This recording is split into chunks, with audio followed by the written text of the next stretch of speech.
राधे राधे, जय श्री कृष्णा। आप सभी को मेरे इस YouTube चैनल पर हार्दिक स्वागत है, अभिनंदन है। मेरे प्यारे बच्चों, पिछले वीडियो में मैंने आपको कंज्यूमर प्रोटेक्शन एक्ट 1986 के बारे में डिटेल्स में चर्चा किया था। अब जो है नए जो कानून बने हैं उपभोक्ता संरक्षण अधिनियम का, वो 2019 में चेंज किया गया, उसमें परिवर्तन किए गए। अब जो नए परीक्षा में आएंगे तो दोनों तरह के प्रश्न आ सकते हैं कि उपभोक्ता संरक्षण अधिनियम 2019 और 1986 में क्या अंतर है मुख्य, इसको आपको जानना जरूरी है। पिछले वीडियो में मैंने उपभोक्ता संरक्षण अधिनियम में क्या अधिकार थे, इन 6 अधिकार को दिए गए। इसके बाद उपभोक्ता संरक्षण अधिनियम 2019 में 8 अधिकार उपभोक्ता को दिया गया, जिसके बारे में हम आपको पिछले वीडियो में बता चुके हैं। फिर से आज बताऊंगी। आज के इस वीडियो में मैं आपको बताना चाहती हूँ विश्व उपभोक्ता दिवस 2022 है ना, निकल गया। कब मनाया जाता है आपको पता है? विश्व उपभोक्ता दिवस 15 मार्च को हर वर्ष मनाया जाता है और यही दिवस भारत में 24 दिसंबर को हर वर्ष मनाया जाता है। क्यों? इसमें कंफ्यूज मत होना, एग्जामिनेशन में आप लोग कंफ्यूज हो जाते हो। विश्व उपभोक्ता दिवस अगर पूछे तो 15 मार्च, अगर पूछा जाए भारत में उपभोक्ता दिवस कब मनाया जाता है तो 24 दिसंबर। क्यों मनाया जाता है? क्योंकि इसी दिन जो कानून बने थे, जो अधिनियम बनाया था, जो एक्ट बना था, कंज्यूमर प्रोटेक्शन एक्ट 1986, उसको अपने राष्ट्रपति जी से उसी दिन सहमति प्राप्त हुई थी। इसीलिए उपभोक्ता संरक्षण अधिनियम भारत में उपभोक्ता दिवस 24 दिसंबर को मनाया जाता है और संपूर्ण विश्व में 15 मार्च को मनाया जाता है। और इसी वर्ष 2022 में 14 से लेकर के 20 मार्च तक उपभोक्ता सप्ताह मनाया गया। आज हम देखते हैं उपभोक्ता को कितने राइट्स दिए गए हैं। तो 6 राइट्स मूल्य हैं, जिसमें 2019 में 2 राइट्स और बढ़ाए गए। 2 राइट्स कौन से बढ़ाए गए कि सुरक्षा का अधिकार और दूसरा स्वस्थ वातावरण का भी अधिकार। पहले 6 अधिकार थे, वो तो आपको पता ही है ना। उपभोक्ता शिक्षा का अधिकार है, चुने जाने का अधिकार है, क्षतिपूर्ति का अधिकार है, आपको शिकायत दर्ज करने का आपको अधिकार है ना। बहुत सारे आपको अधिकार मिले। सूचना का अधिकार है, राइट टू इंफॉर्मेशन, है ना। बहुत सारे आपको अधिकार कंज्यूमर राइट्स के अंतर्गत मिले गए। तो अगर आप अब परीक्षा में आता है तो आप 8 अधिकार भी कह सकते हो। 6 अधिकार पहले थे, 2 अधिकार और मिला तो 8 अधिकार हो गए।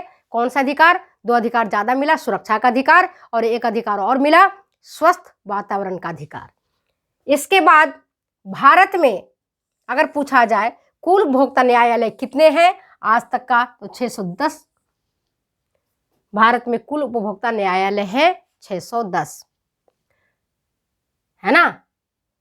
जिला अदालतों पर 610 और राष्ट्रीय अदालत उपभोक्ता विवाद निवारण आयोग 35 हैं भारत में। भारत में कुल उपभोक्ता न्यायालय 610 हैं जिला स्तर पर, और जिला अदालतें हैं, और 35 राष्ट्रीय उपभोक्ता विवाद निवारण आयोग है। भारत में उपभोक्ता न्यायालय कहाँ है? अगर ये प्रश्न पूछा जाता है कि भारत में उपभोक्ता न्यायालय कहाँ है, तो है वो न्यू दिल्ली में, नई दिल्ली में है ये आयोग। अब अगर ये पूछा जाता है कि दंडिक प्रावधान कंज्यूमर प्रोटेक्शन एक्ट के किस धारा के अंतर्गत किया गया है, जिसमें अगर कोई उपभोक्ता को ठगता है, प्रतिबंधित वस्तुएं बेचता है, या उपभोक्ता को, या कोई व्यक्ति, कोई संस्था, कोई विक्रेता, व्यक्ति तो यह नहीं होगा, संस्था होगा, कोई संस्था हो सकता है, अनुचित व्यापार करता है, विक्रेता है, उत्पादक है ना। तो वो अगर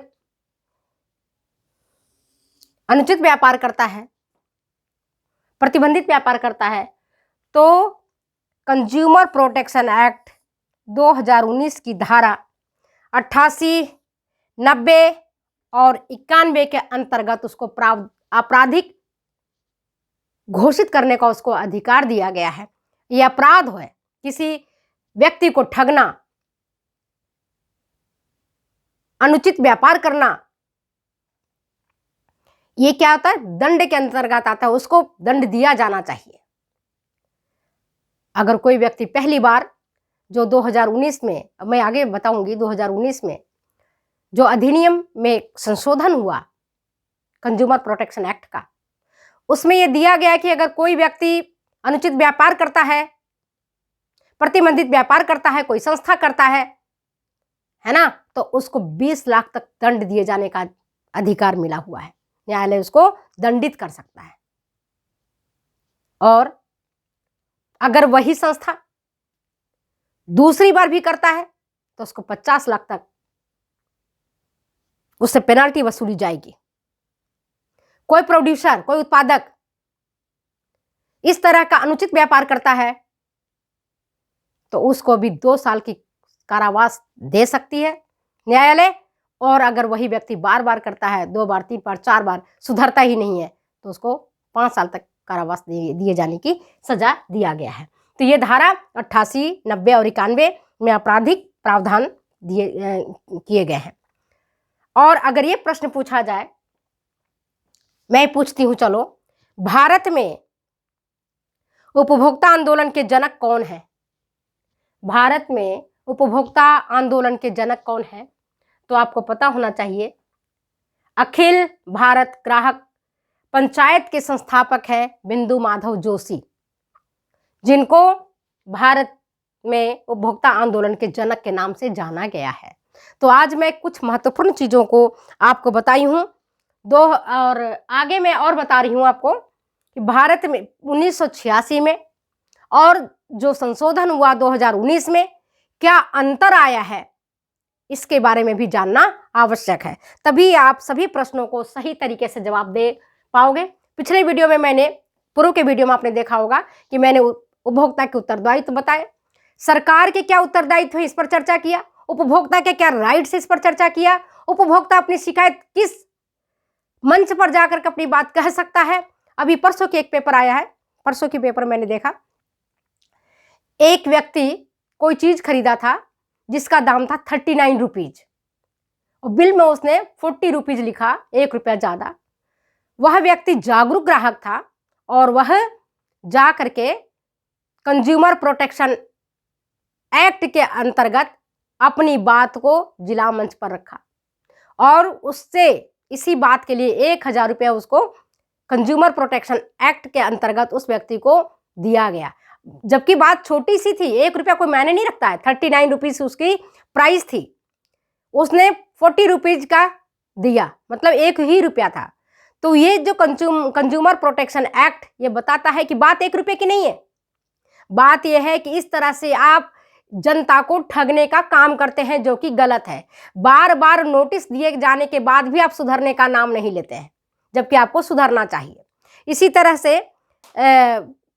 हमेशा जो जागरूक ग्राहक होता है, अगर आप कभी कोई सामान खरीदने जाओ मार्केट में, इतना बता दो जब आप ठगे जाने जाते हो और आपको ऐसा लगता है कि हमने जो सामान खरीदी है उसमें कुछ मिलावटी वस्तुएं हैं, वो दुकानदार नहीं बदल रहा है, निर्माता नहीं बदल रहा है, तो आप उसको कह सकते हो कि अगर भाई साहब आप नहीं बदलते हैं तो मैं उपभोक्ता संरक्षण अधिनियम 2019 के अंतर्गत मैं अपनी बात को उपभोक्ता मंच पर रखूंगी। और आपको पहले बताया था, जिला स्तर पर आप अपनी बात को कर सकते हैं, अपनी बात को आप राष्ट्र स्तर पर कह सकते हैं, अपनी बात को आप राज्य स्तर पर कह सकते हैं। तो पहले जिला स्तर पर जाना होता है, फिर राज्य स्तर पर और राष्ट्र स्तर पर। ये पहले भी था और आज भी है। तो 2019 में उपभोक्ता संरक्षण अधिनियम में कई महत्वपूर्ण परिवर्तन किए गए, इसे कानून के रूप में उपयोग किया गया। इसके अंतर्गत एक अथॉरिटी बनाया गया, प्राधिकरण बनाया गया, जो अथॉरिटी है ना, कंज्यूमर प्रोटेक्शन अधिनियम authority, consumer protection act authority है ना। तो प्रोटेक्शन अथॉरिटी बनाया गया, प्राधिकरण बनाया गया, जो कि मामले को देख रेख करती है और इस पर त्वरित कार्यवाही करने का काम करती है। जैसे आपके बड़े शहर में विकास का काम निगम करता है और प्राधिकरण करता है, उसी प्रकार से 2019 में इसमें महत्वपूर्ण परिवर्तन किए गए। तो अगले वीडियो में उपभोक्ता संरक्षण अधिनियम 2019 और 1986 में क्या अंतर था, इसके बारे में मैं क्लियर आपको बताऊंगी। चलिए हम अपने वीडियो के यहीं विराम देते हैं। हमने आज क्या पढ़ा? विश्व उपभोक्ता दिवस 15 मार्च को मनाया जाता है। भारत में उपभोक्ता दिवस 24 दिसंबर को मनाया जाता है, क्योंकि इसी दिन राष्ट्रपति के द्वारा हमें सहमति प्राप्त हुई थी। राइट्स 6 थे, अब 8 दिए गए, जिसमें सुरक्षा का अधिकार और स्वस्थ वातावरण का अधिकार भी उपभोक्ता को दिया गया। इसके बाद भारत में कुल उपभोक्ता न्यायालय जिला स्तर पर 610 हैं और राष्ट्रीय उपभोक्ता विवाद निवारण 35 हैं। भारत में उपभोक्ता न्यायालय नई दिल्ली है। दांडिक प्रावधान कंज्यूमर प्रोटेक्शन एक्ट 2019 की धारा 88, 90 और 91 के अंतर्गत आपराधिक प्रावधान घोषित किया गया। इसमें बनाया गया कि अगर कोई निर्माता, कोई उत्पादक कंज्यूमर को ठगता है, ग्राहक को ठगता है, तो उसको अपराध की श्रेणी में गिना जाएगा, उसे आर्थिक दंड दिए जाएंगे, उसे जेल की भी सजा दी जाएगी, उसे जेल की भी हवा खानी पड़ सकती है। और भारत में उपभोक्ता आंदोलन के जनक हैं बिंदु माधव जोशी, जो कि अखिल भारत ग्राहक पंचायत के संस्थापक हैं। आज मैं अपनी वीडियो को यहीं विराम देती हूं, फिर मिलती हूं मैं अगले वीडियो में 2019 में उपभोक्ता संरक्षण अधिनियम के अंतर्गत और कौन कौन से महत्वपूर्ण परिवर्तन किए गए हैं, उपभोक्ता को और किस प्रकार का राहत दिया गया है, इस पर चर्चा करेंगे। तब तक दो इजाजत जाने की। Okay, bye bye.